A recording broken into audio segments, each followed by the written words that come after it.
بسم اللہ الرحمن الرحیم۔ السلام علیکم، welcome to Yasmin Farooq channel. آواز کی دنیا میں ہم آپ کو خوش آمدید کہتے ہیں۔ آج ہم ناول ریکارڈ کر رہے ہیں، وہ ہے عفت سحر پاشا کا دل کی دھڑکن تم ہو، اور یہ اس کا پارٹ نمبر 2 ہے۔ بھابھی نے بر وقت آ کر کھانا لگنے کی اطلاع دی تو وہ دل ہی دل میں ان کی مشکور ہوتی اٹھ کھڑی ہوئی۔ وہ کتنی ہی دیر سے بستر پر کروٹیں بدل رہی تھی، مگر نیند آنکھوں سے گویا روٹھ ہی گئی تھی۔ معیز کا رویہ تیر کی طرح اس کے دل میں گڑ گیا تھا۔ وہ تو پرانی دوستی کا بھی لحاظ نہیں کر رہا تھا، یوں بات کرتا تھا کہ اس کا تن من جلا کر خاکستر کر ڈالتا تھا۔ اتنے ہی بہادر تھے تو صاف انکار کر دیتے۔ تمہارا وہ روپ اس روپ سے تو بہتر ہی تھا۔ اس نے بے دردی سے آنکھیں رگڑی تھی، دل اس کے خلاف ہو رہا تھا۔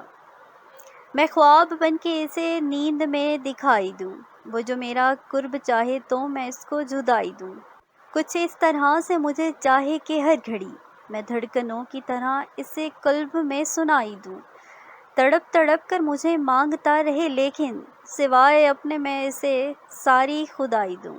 کتاب کھول کے دیکھے تو میرا چہرہ ہو، میں ورق ورق میں اس کو دکھائی دوں۔ خدا کرے معیز، جسے تم چاہو وہ تمہیں کبھی نہ ملے، پھر تمہیں احساس ہو کہ ٹھکرایا جانا کیسا لگتا ہے۔ روتے ہوئے اس نے بہت دکھی دل سے اسے بد دعا دی تھی، اور پھر ایمان نے بھی سوچ لیا تھا کہ اگر معیز اس قدر بے اعتنائی پر اتر سکتا ہے تو وہ بھی اسے اتنی ہی اہمیت دے گی جتنی کہ وہ اسے دے رہا تھا۔ یہ وجہ تھی کہ اس نے آصف کے پاس زیادہ سے زیادہ بیٹھنا اور اس کے ساتھ گفتگو کرنا شروع کر دیا تھا۔ کہیں لاشعور میں یہ خیال بھی نہ تھا کہ شاید یوں ہی ہمیشہ کی طرح آصف سے جیلس ہو کر وہ اس سے جھگڑنے لگے گا، اور پھر سے وہی دن واپس لوٹ آئیں گے جب ان کی بہت اچھی دوستی ہوا کرتی تھی، مگر شعوری طور پر وہ اسے بھی یوں ہی نظر انداز کر رہی تھی جیسے کہ وہ اسے کر رہا تھا۔ وہ بازار جانے کے لیے تیار ہو کر کمرے سے باہر آئی تو لاؤنج میں معیز کو کارپٹ پر ٹانگے دراز کیے صوفے سے ٹیک لگائے محو مووی دیکھ رہا تھا۔ وہ ٹھنک گئی۔ بھابھی! اس نے وہیں کھڑے کھڑے بھابھی کو پکارنا شروع کر دیا۔ انہوں نے کچن میں سے جھانکا تھا۔ کیا بات ہے بھابھی، آصف کہاں ہے؟ وہ جھلا کر پوچھ رہی تھی۔ جواباً انہوں نے لا علمی کا اظہار کر دیا۔ وہ جھنجھلاتی ہوئی صوفے پر آ بیٹھی۔ اس نے جیولر کو ٹاپس کا آرڈر دیا ہوا تھا، آج وہی لینے اس نے جانا تھا۔ وہ بھی چند منٹ پہلے وہ آصف کے ساتھ جانے کا پروگرام بنا کر کپڑے بدلنے کے لیے گئی تھی، مگر جب لوٹی تو وہ غائب تھا۔ بھابھی فارغ ہو کر آئیں تو اسے یوں ہی بیٹھے دیکھ کر حیران ہونے لگی۔ ابھی گئی نہیں تم؟ جانا تو تھا، مگر وہ آصف پتہ نہیں کہاں چلا گیا ہے۔ وہ غصے سے بولی۔ معیز تمہیں پتہ ہے؟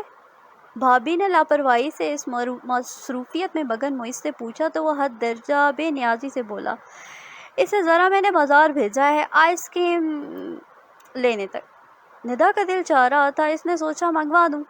اس کے یوں اطمینان سے کہنے پر ایمان کا جی چاہا کوئی شے اٹھا کر اس کے سر پر دے مارے۔ تو پہلے کیوں نہیں بتایا؟ وہ دانت پیس کر بولی۔ جواباً معیز نے اسے بے نیازی سے کہا، پہلے تم نے مجھ سے پوچھا ہی نہیں۔ وہ سلگ کر رہ گئی۔ بھابھی کے وہاں سے اٹھتے ہی وہ غصے سے بولی، میں نے تمہارے سامنے آصف کے ساتھ بازار جانے کا پروگرام بنایا تھا، پھر تم نے اسے کیوں بھیجا ہے؟ میں نے صرف اسے جانے کو کہا تھا، بھیجا نہیں ہے۔ آگے اس کی اپنی مرضی تھی، وہ چلا گیا۔ وہ بہت آرام سے کہہ رہا تھا۔ تم جان بوجھ کر ایسی حرکتیں کرتے ہو، وہ تلملا کر بولی۔ معیز نے حیران ہو کر اسے دیکھا، پھر بولا، مجھے کیا ضرورت پڑی ہے؟ کیا مجھے نہیں پتا کہ پھر بھلا میرے سر پر چڑھ جائے گی؟ اس کے یوں بلا کہنے پر وہ چراغ پا ہونے لگی۔ اپنی شکل دیکھی ہے کبھی آئینے میں؟ وہ تو پتہ نہیں کیوں میں نے تمہیں اپنے پلے بندھوا لیا، ورنہ اگلے 10 سالوں تک کوئی تمہیں اپنی بیٹی کا رشتہ نہ دیتا۔ وہ سوچے سمجھے بغیر بول رہی تھی۔ کاش میں نے 10 سال مزید انتظار کر لیا ہوتا۔ وہ تعصب سے بولا، پھر بڑے دوستانہ انداز میں پوچھنے لگا، ویسے بائی دا وے تم نے ایک ایسے شخص سے منگنی کیسے کر لی جسے کوئی بھی اپنی بیٹی کا رشتہ دینے پر آمادہ نہیں تھا؟ ایمان کو اپنا چہرہ تپتا ہوا محسوس ہوا تھا۔ یہ صرف بھائی اور بھابھی کی ضد ہے بس، وہ سختی سے بولی، پھر ساتھ ہی اسے جتا بھی دیا، میں صرف مناسب وقت کے انتظار میں ہوں۔ جو ہی تم سے بہتر کوئی ملا تو وہ بات تو شروع کر گئی، مگر پھر احساس ہوا کہ بات کا انداز غلط تھا۔ وہ خفیف سی ہو کر خاموش ہو گئی۔ مگر وہ تو نہ جانے کون سی گیدڑ سینگھی سونگھے ہوا تھا، مسکراہٹ ہونٹوں سے جدا ہو ہی نہیں رہی تھی۔ بڑے اطمینان بھرے وضاحت طلب انداز میں بولا، یعنی کہ ابھی تک سب سے بہتر میں ہی ہوں؟ وہ سلگتی ہوئی اٹھ کھڑی ہوئی۔ معیز اٹھو نا، ایمان کو ساتھ لے جاؤ۔ بھابی نے آرڈر جاری کیا تو وہ اٹھ کھڑا ہوا۔ بھابی اب کل چلی جاؤں گی۔ ایمان کی اکتاہٹ چہرے سے ہی جھلک رہی تھی۔ ڈونٹ بی سیلی ایمی، آج تم نے نائلہ کے لیے گفٹ بھی خریدنا ہے، کل اس کی مہندی ہے، یاد نہیں تمہیں؟ بھابی نے حیرت سے پوچھا تو وہ پیشانی پر ہاتھ مارتی صوفے پر گرنے کے سے انداز میں بیٹھ گئی۔ مائی گاڈ، یہ میں کیسے بھول گئی؟ اسے واقعی بہت حیرت تھی کہ وہ اتنی اہم بات کیسے بھول گئی۔ اس نے بہت سلگتی ہوئی سی نگاہ معیز پر ڈالی۔ اس شخص نے اسے اپنی سدھ بھت بھلا کر رکھ دی تھی۔ چلو اب اٹھ جاؤ، بازار میں بھی کتنا ٹائم لگ جاتا ہے۔ بھابی نے اس کا رخسار تھپ تھپاتے ہوئے کہا تو وہ بے بسی سے ریسٹ واچ دیکھنے لگی، پھر دبی آواز میں بولی، پتہ نہیں یہ آصف کا بچہ کہاں رہ گیا ہے، آپ اٹھ بھی جاؤ، راستے میں ڈھونڈ لینا آصف کے بچے کو۔ معیز بہت اکتا کر بولا۔ پہلے تو شاید وہ نہ جاتی مگر اب مجبوراً جانا پڑ رہا تھا۔ بھابی نے پیسے لا کر اسے تھمائے تھے۔ حسب ساقی ایمان نے زور سے دروازہ بند کیا تھا۔ میں بالکل بھی تمہارے ساتھ آنا نہیں چاہ رہی تھی۔ بیٹھتے ہی اس نے جتانا ضروری سمجھا تھا۔ معیز کے ہونٹوں پر مسکراہٹ پھیل گئی۔ اس نے انکنشن میں چابی گھماتے ہوئے محفوظ کن نظروں سے اسے دیکھا۔ اپنے ظرف کی بات ہے، تم نے جتا دیا اور میں چپ ہوں، حالانکہ اس وقت میری کسی سے بہت خاص میٹنگ تھی۔ ادھار تو وہ رکھتا ہی نہیں تھا، لہٰذا بھڑکو وہ چپ رہ گئی۔ وہ گاڑی گیٹ سے باہر نکال لایا تھا۔ کافی دیر تک وہ کھڑکی سے باہر جھانکتی رہی۔ کون سے ڈیلر کے پاس جانا ہے؟ وہ پوچھ رہا تھا۔ ایمان نے اکتائے ہوئے انداز میں اسے شاپ کا نام بتایا تھا۔ ٹاپس لے کر اس نے پیمنٹ کی، تب وہ انگوٹھیاں نکلوائے دیکھ رہا تھا۔ چلیں؟ وہ بادل نخواستہ اس سے مخاطب ہوئی تھی تو وہ ایک بہت خوبصورت سی گولڈ رنگ ہاتھ میں لیے اس کی طرف پلٹا۔ یہ ذرا پہن کے دیکھنا۔ جی نہیں شکریہ، چلیں اب، وہ بہت خشک انداز میں بولی، مگر ادھر اثر کہاں تھا۔ کامن یار، پہن کے تو دیکھو۔ دکان کے مالک کے سامنے وہ جڑ بڑھ کر ہو کر رہ گئی۔ نہ چاہتے ہوئے بھی اس نے رنگ اس کے ہاتھ سے لے کر اپنی دائیں ہاتھ کی انگلی میں پہن کر دیکھی۔ ٹھیک ہے، وہ طمانیت سے بولا اور مڑ کر پیمنٹ کی بات کرنے لگا۔ ایمان کو غصہ آنے لگا، چنانچہ وہ شاپ سے نکلتے ہی اسے الجھنے لگی تھی۔ مجھے نہ تو شوق ہے تمہاری دی ہوئی رنگ پہننے کا اور نہ ہی میں یہ لے رہی ہوں۔ انگوٹھی اس کے ہاتھ میں تھمائی تو وہ گاڑی کا دروازہ کھولتے ہوئے ٹھنک گیا۔ ایک نظر اس کے سرخ ہوتے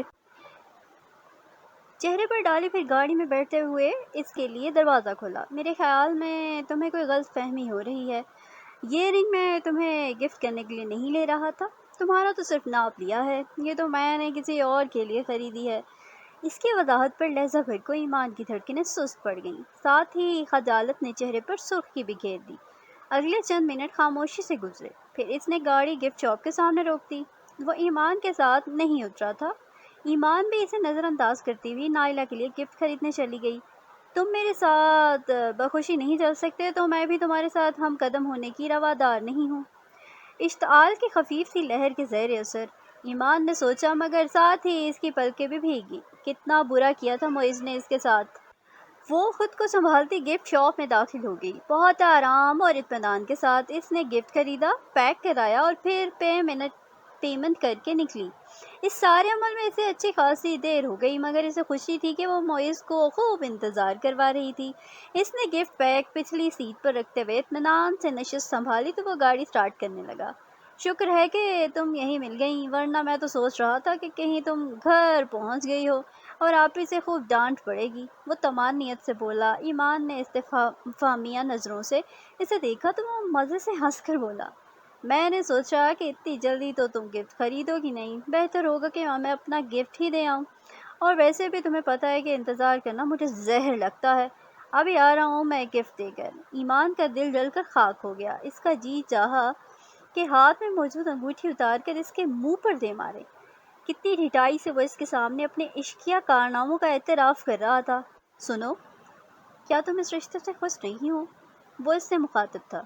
اگر مجھے اس رشتے کے مقابل چوائس ہوتی تو میں 100% خودکشی کو ترجیح کرتی، وہ کھڑکی سے باہر دیکھتی بے حد تلخی سے بولی۔ اندر کا موسم بے حد بھیگا بھیگا سا ہو رہا تھا، رونے کو جی چاہ رہا تھا اور اوپر سے وہ دل جلانے والی باتیں کر رہا تھا۔ تھینک گاڈ وہ بے ساختہ بولا تھا، ورنہ سارا الزام مجھے پر آنا تھا۔ تم نے بھابھی کو کیوں نہیں بتایا کہ تم کسی اور کو پسند کرتے ہو؟ وہ عام سے انداز میں پوچھنے لگی، مگر جس دل سے پوچھا تھا یہ وہی جانتی تھی۔ اب تم سے کیا چھپانا؟ بتایا تھا میں نے آپ ہی کو، وہ گاڑی کی سپیڈ قدرے آہستہ کرتے ہوئے بڑے دوستانہ انداز میں کہہ رہا تھا۔ وہ مشتعل ہو گئی۔ تو پھر میری زندگی برباد کرنے کی کیا ضرورت تھی؟ میں تمہارے بغیر مرنے والی نہیں تھی۔ میں نے یہ کب کہا؟ وہ تو آپ ہی کہہ رہی تھی کہ تم مجھ سے… وہ اس کے اشتعال کی پرواہ کیے بغیر لاپرواہی سے کہہ رہا تھا۔ بڑھتی ہوئی ٹینشن کے زیر اثر وہ چیخ کر بات کاٹ گئی۔ نفرت ہے مجھے فضول لوگوں سے، اور تم… وہ لب بھیج گئی۔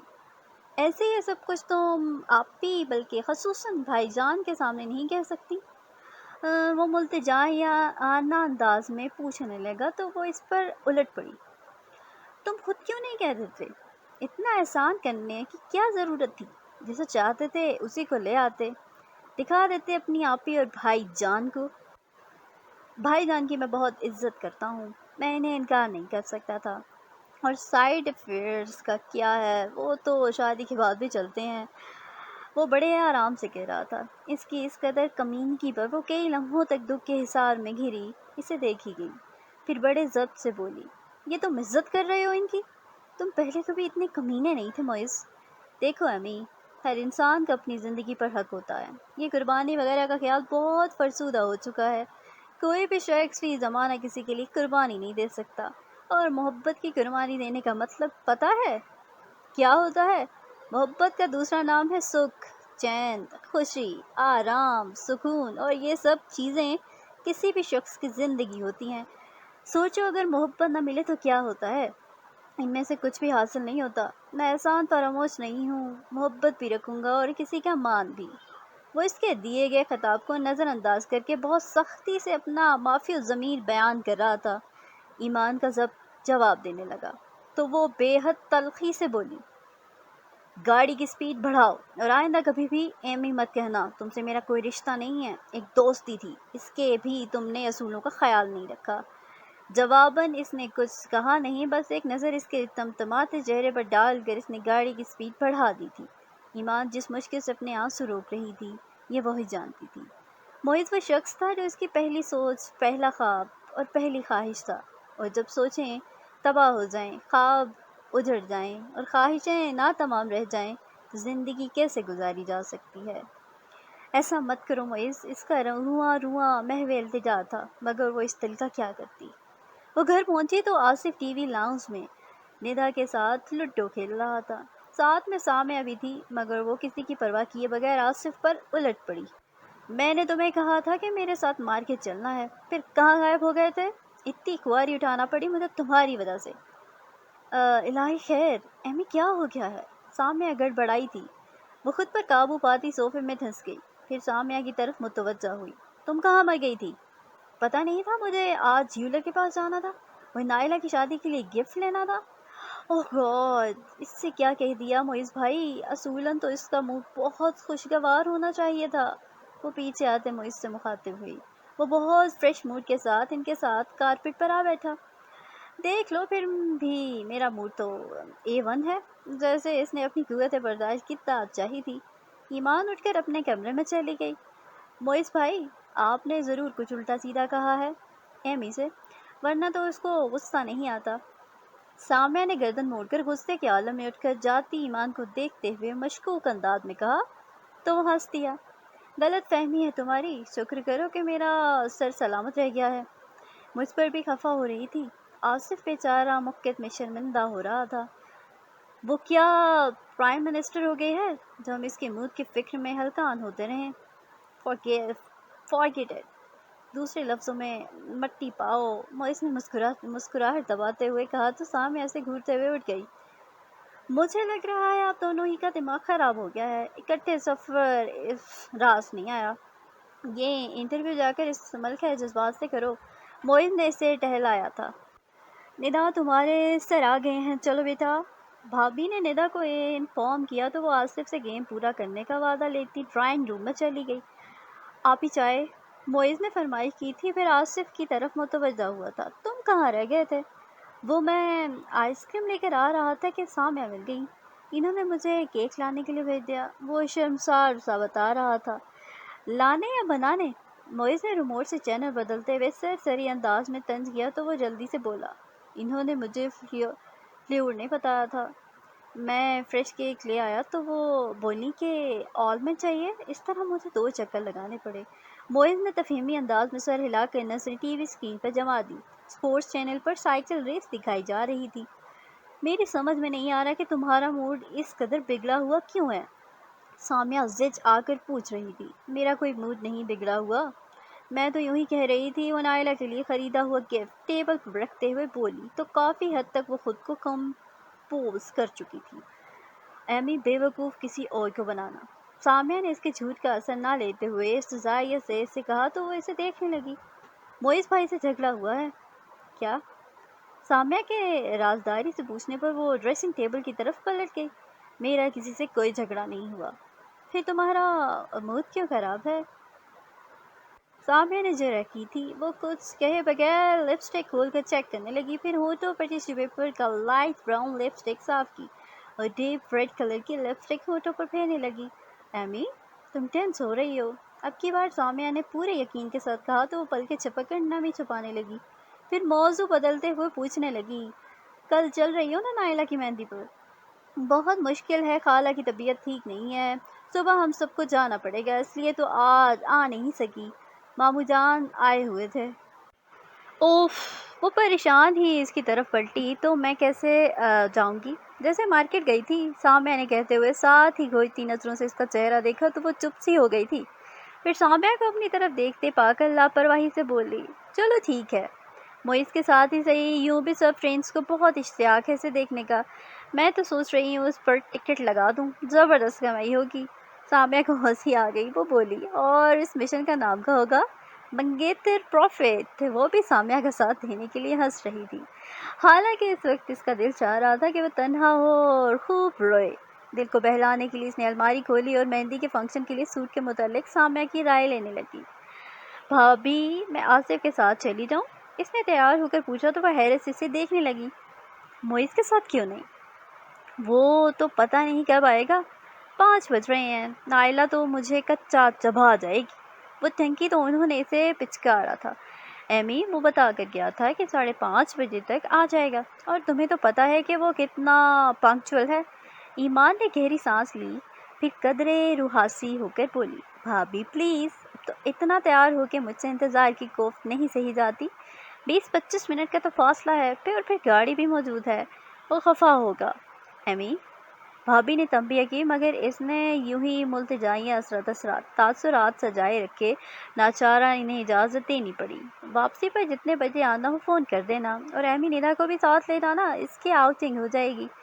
اوکے بھابی، وہ تمانیہ سے کہتی لاؤنج میں چلی آئی۔ آصف کو وہ پہلے ہی تیار کر کے گئی تھی، اب اس نے ندا کو بھی اٹھایا تھا۔ سامیہ نہیں جا رہی؟ آصف نے دبے دبے لفظوں میں پوچھا تو وہ غور کیے بغیر بولی، وہ اپنی خالہ کے ہاں گئی ہوئی ہے۔ راستہ بھر ندا اس کے کان کھاتی رہی، اسے آئس کریم ضرور کھلا دینا۔ واپسی پر نائلہ کے گھر پہنچ کر اس نے آصف کو یاد دہانی کرائی تھی، پھر ندا کو ہاتھ ہلاتی اندر چلی آئی۔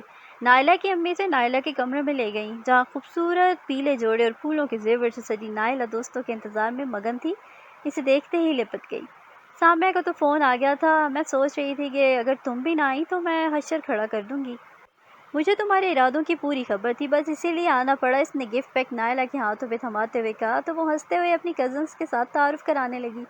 موئز بھائی کے ساتھ آئی ہو؟ نائلہ کے پوچھنے پر اس نے نفی میں سر ہلا دیا، مگر دل میں ایک ہوک سی اٹھی تھی، تمہارا اور میرا نام تو جیسے اب لازم و ملزوم ہو گیا ہے، کیسے میں انکار کر کے یہ بدنامی مول لوں؟ تم تو جیسے کرتے ہوئے اسے اپنا لوگے، اور میں بہت سے شور اور ہنگاموں کے درمیان وہ بھی اسی سوچ میں تھی۔ مہندی کا فنکشن بہت زبردست رہا تھا، چونکہ دلہن کی اکلوتی دوست تھی، لہٰذا اسے آگے آگے رکھا گیا تھا۔ سلگ اور آرگنائز کی ریشمی کڑھائی سے سجے لباس میں اس کی تمتماتی رنگت اور خوبصورت نقوش نظروں کو طواف کرنے پر مجبور کر رہے تھے۔ 8 بجے آنے کے بعد 11 بجے دلہا والے واپس گئے تھے، اور اب لڑکی والوں کا ان کی طرف مہندی کی لے جانے کا پروگرام تھا۔ ایمان نے ٹائم دیکھا تو گڑبڑا گئی، پلیز نائلہ، بہت لیٹ ہو جائے گا۔ اس کی شکل دیکھتے ہوئے نائلہ نے اسے واپسی کی اجازت دے دی تھی۔ ویسے بھی تقریب میں اس کی شرکت تو ہو گئی تھی۔ اس نے فون کیا تو ارادہ یہی تھا کہ بھابھی سے ہاتھ کر دے گی، مگر فون معیز نے ریسیو کیا تھا۔ مجھے واپس آنا ہے، اس نے لٹ مار انداز میں کہا۔ اس سے مراد معیز پر اپنی بے رخی جتانا تھا، مگر وہ اس قدرے کمینگی دکھائے گا یہ ایمان کو معلوم نہیں تھا، اس لیے کہہ کر فون بند کر دیا تو وہ تل ملا کر رہ گئی۔ ہو گئی بات؟ نائلہ نے پوچھا تو وہ بمشکل مسکرائی۔ اچھا اب میرے پاس تو بیٹھو یار، یہ سب تو ہلانے والی باتیں ہوتی ہیں۔ نائلہ نے اسے کھینچا اپنے پاس بٹھا لیا۔ واقعی اس کی کزنز اس قدر شوق تھیں کہ ان کی کئی معنی خیز اور ذو معنی جملوں پر ایمان لپ کر رہ گئی۔ ٹھیک 11:30 بجے جب وہ سب مہندی لے کر جا رہے تھے تب اسے اطلاع ملی کہ گاڑی آ گئی ہے۔ یوں سب سے مل کر وہ باہر آ گئی تو حسب توقع معیز کو دیکھ کر حیرت زدہ ہونے لگی۔ ایمان بیٹا کل ضرور آنا ہے تمہیں۔ نائلہ کی امی سے یاد دہانی کرائی تو وہ مسکرا کر وعدہ کرتی باہر نکل آئی۔ تم کیوں آئے ہو؟ وہ حقیقتاً غصے میں پوچھ رہی تھی۔ معیز نے گاڑی سٹارٹ کرتے ہوئے آرام سے، آپ ہی کا حکم تھا، اس میں میری خواہش کا دخل نہیں۔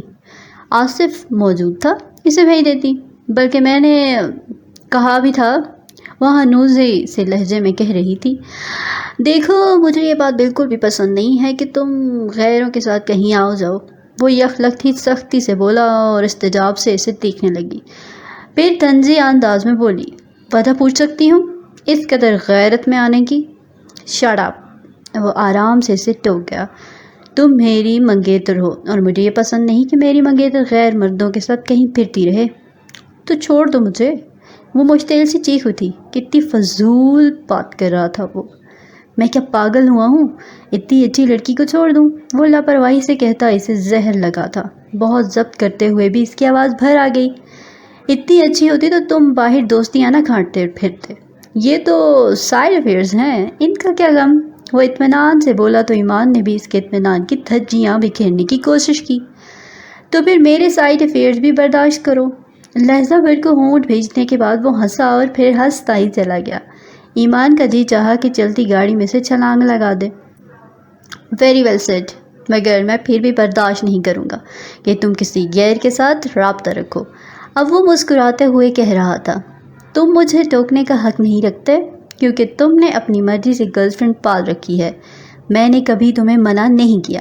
وہ سختی سے بولی تو وہ وضاحت کرنے لگا، دیکھو امی، بات یہ ہے کہ گرل فرینڈس تو جتنی چاہے بنا لو، مگر ہر مرد یہ چاہتا ہے کہ اس کی بیوی پڑھی لکھی ہو، خوبصورت ہو، عقل مند چاہے نہ ہو، لیکن لڑکیاں صرف یہی چاہتی ہیں کہ ان کا شوہر شریف اور باکردار ہو۔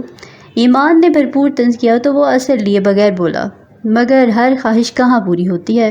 اور پھر تم نے تو شوہر کی بات کی ہے، میں فی الحال منگیتر ہوں۔ اچھا اب تم مجھ سے بات مت کرو، خواہ مخواہ موڈ خراب کرو گے، وہ بد لحاظی سے کہہ کر کھڑکی سے باہر دیکھنے لگی۔ وہ لاپرواہی سے شانے جھٹک کر کیسٹ سلیکٹ کر کے گانے لگا۔ گانا چیک کیا، پھر کیسٹ ریورس کی اور مطلوبہ گانا چلا دیا۔ تم دل کی دھڑکن میں رہتے ہو، باہوں میں آ جاؤ، سپنوں میں کھو جاؤ، تم دل کی دھڑکن میں رہتے ہو۔ گانے کے بول گاڑی کے ماحول کو معنی خیز بنانے لگے تو وہ جذبز ہو کر رہ گئی۔ چند لمحوں تک اس نے برداشت کیا، مگر جب وہ خود بھی وصل پر ہی دھن بجانے لگا تب اس نے ہاتھ بڑھا کر ٹیپ ریکارڈر آف کر دیا، ساتھ ہی اسے جتانے والے انداز میں سنا بھی دیا۔ مسلمان ہونے کے ناطے اس قدر اخلاق سوز گانے سننا ہمیں زیب نہیں دیتا۔ وہ اس کی نیپ بند کرنے والی حرکت پر کچھ نہیں بولا، مگر اس جملے پر مسکرا کر اس کا جملہ گویا اس کے منہ پر دے مارا۔ محترمہ، یہ گاڑی تمہارے بھائی جان کی ہے اور ظاہری بات ہے کہ یہ کیسٹس بھی انہی کی ملکیت ہیں، سو اطمینان رکھو، میری مسلمانی کو کوئی خطرہ نہیں۔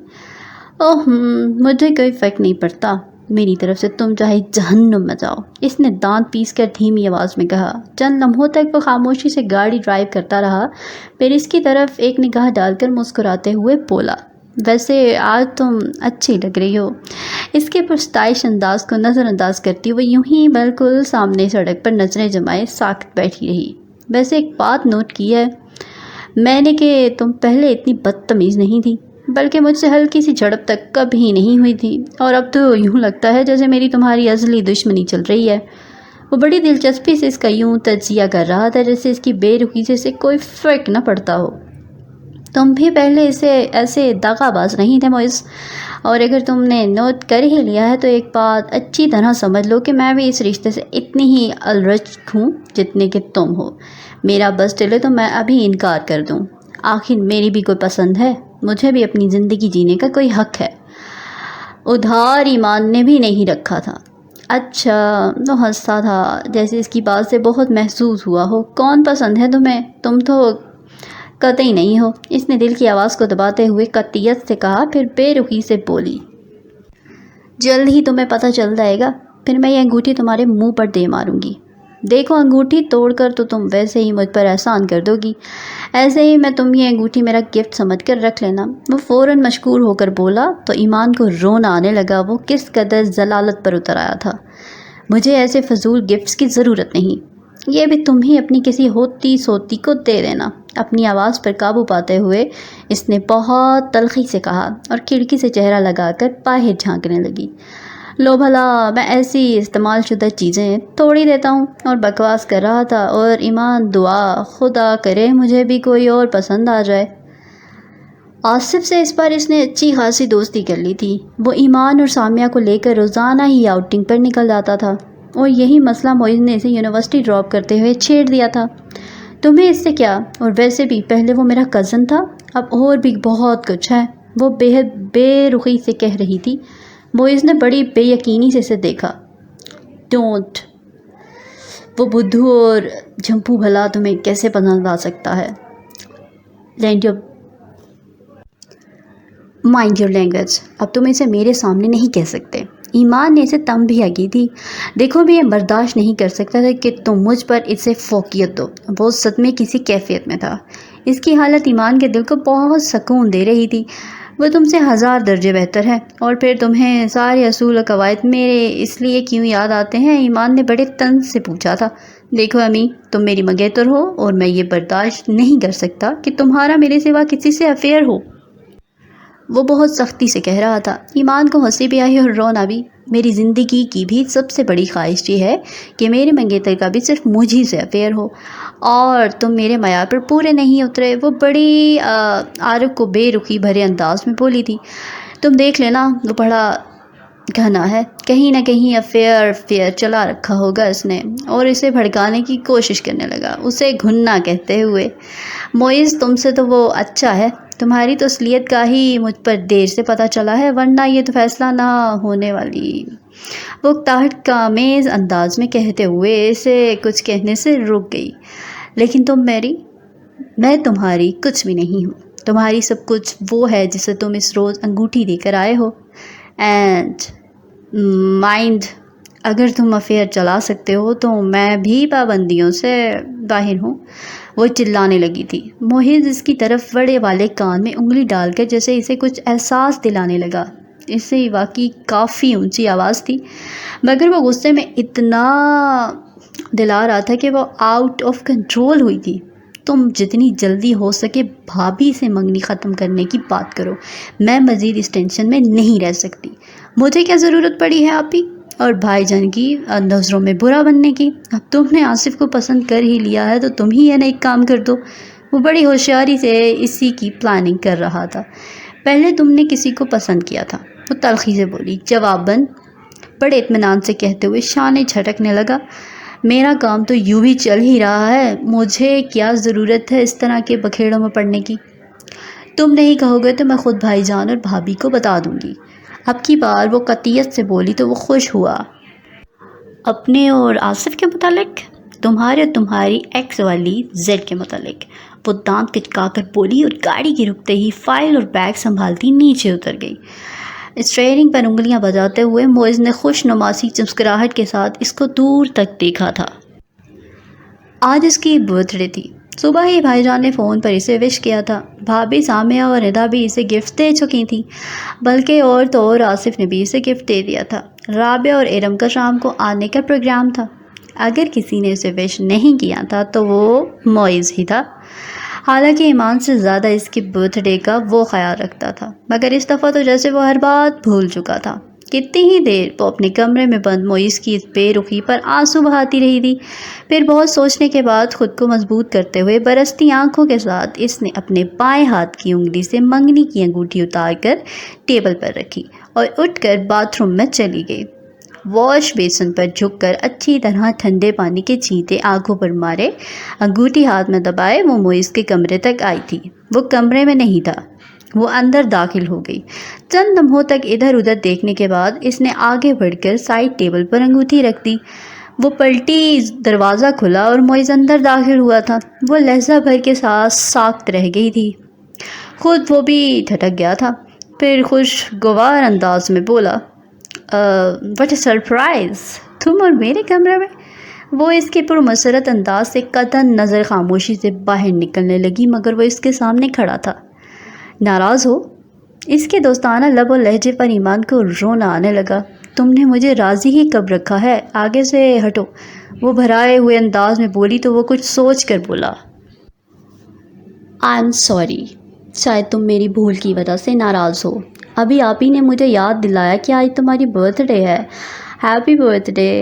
اس کی کوئی ضرورت نہیں، وہ تلخی سے بولی، تب بھی اس کی آواز بھیگی ہوئی تھی اور معیز سے نظریں نہیں ملا رہی تھی۔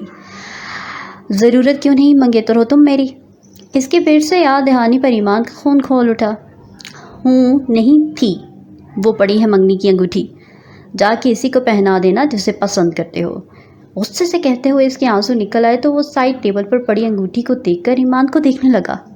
دیکھو، اگر تمہیں اتنا ہی دکھ ہو رہا ہے نا تو نہ توڑو منگنی۔ شٹ اپ، وہ زور سے چیخی تھی، ہٹو آگے سے۔ مائی گاڈ، اتنا غصہ! وہ شرارت سے کہہ رہا تھا اور وہ اپنا آپ کھل جانے پر خفت کا شکار وہاں سے بھاگنے کے چکر میں تھی، مگر وہ پہاڑ بنا دروازے کی ناپ پر ہاتھ رکھے کھڑا تھا۔ اب تمہارا مجھ سے کوئی تعلق نہیں، میں آصف کو ہاں کرنے والی ہوں، اس نے مجھے پرپوز کر دیا ہے۔ ایمان نے جھوٹ بول کر گویا اپنی عزت رکھنے کی کوشش کی تھی، مگر اس کا نتیجہ بہت حیرت انگیز تھا۔ وہ چلا اٹھا، واٹ، اس نے تمہیں بھی پرپوز کیا ہے؟ بھائی بھی سے کیا مراد؟